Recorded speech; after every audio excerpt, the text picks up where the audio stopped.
नमस्ते मंडळी. हिवाळा सुरू झाला की सर्दी, खोकला, घसादुखी हे सगळं मागे लागतंच. पण या सगळ्यावर एक जबरदस्त आणि पारंपरिक घरगुती उपाय आहे. तोच आपण आज बनवून बघणार आहोत. चला तर मग सुरू करूया. खरंय, थंडी पडायला लागली की सर्दी, खोकला, कफ आणि घशातली ती खवखव या तक्रारी तर सुरू होतातच. काही जणांना तर सांधेदुखीचा त्रास सुद्धा वाढतो. मग या सगळ्यावर काही उपाय आहे का?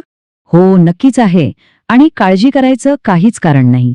या सगळ्या त्रासांवर एक सोपा आणि एकदम प्रभावी असा घरगुती रामबाण उपाय आहे, जो आज आपण पाहणार आहोत. चला तर सगळ्यात आधी पाहूया की या आल्याच्या रामबाण उपायासाठी आपल्याला काय काय साहित्य लागणार आहे. साहित्य तर बघा अगदी सोपं आणि आपल्या स्वयंपाकघरात सहज मिळणार आहे. आपल्याला हवंय 100 ग्रॅम ताजं रसरशीत आलं, 50 ग्रॅम गूळ, 50 ग्रॅम खडीसाखर आणि 2 छोटे चमचे साजूक तूप. बरं का, खडीसाखरेऐवजी साधी साखर वापरली तरीही चालेल.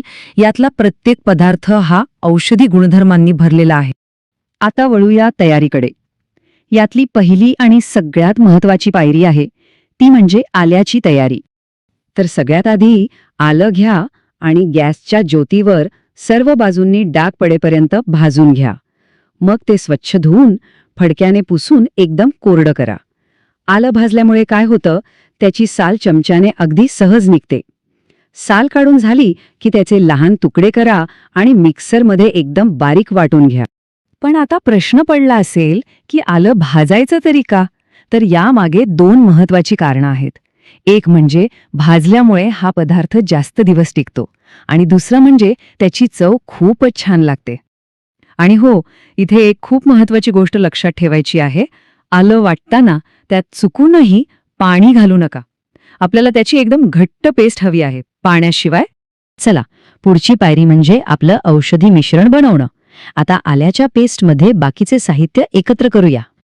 आता त्याच मिक्सरच्या भांड्यात जिथे आल्याची पेस्ट आहे तिथेच बारीक चिरलेला गूळ आणि खडीसाखर घाला आणि मिक्सर पुन्हा एकदा फिरवून घ्या.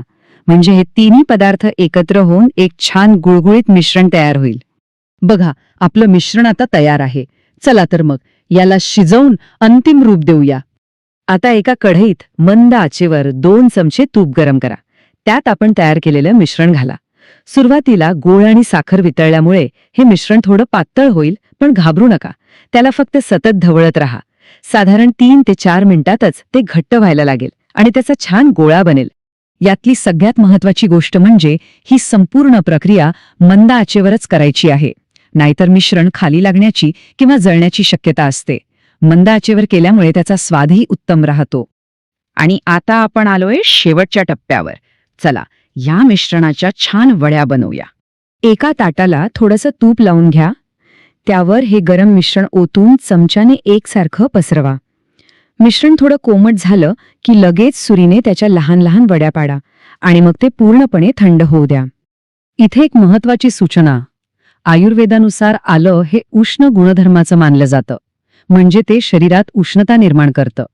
म्हणूनच याच्या वड्या मोठ्या न करता लहान आकारातच बनवाव्यात, जेणेकरून त्या प्रमाणातच खाल्ल्या जातील. पाहिलं का? एक साधा घरगुती उपाय, पण सर्दी, खोकला, कफ आणि घशातील खवखव या सगळ्यावर किती गुणकारी आहे. इतकंच नाही तर आल्यामुळे सांधेदुखीवरही आराम मिळतो. खरंच एका उपायाचे फायदे अनेक. आणि हे बघा, आपल्या औषधी गुणधर्मांनी भरलेल्या, चवीला जबरदस्त लागणाऱ्या आल्याच्या वड्या तयार आहेत.